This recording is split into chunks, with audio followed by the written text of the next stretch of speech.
ప్రభు నామమున అందరికీ శుభోదయం.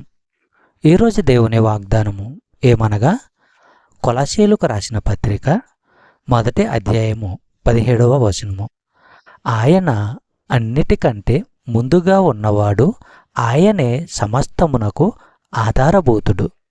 సహోదరి సహోదరులారా, దేవుని కుమారుడైన క్రీస్తు సృష్టిలో ఒక భాగము కాదు. సృష్టికి ముందే ఆయన ఉన్నాడు. సృష్టిని కలుగజేశాడు. సృష్టి అల్లకల్లోలమైపోకుండా చేసేవాడు క్రీస్తే. అది క్రమాన్ని అనుసరించేలా చేసేది ఆయన శక్తి. సృష్టిలోని భాగాలన్నిటినీ ఒక్కటిగా ఆయనే కలిపి ఉంచుతున్నాడు. చెప్పబడిన వాగ్దానము దేవుడు దీవించి ఆశీర్వదించును గాక. ఆమేన్.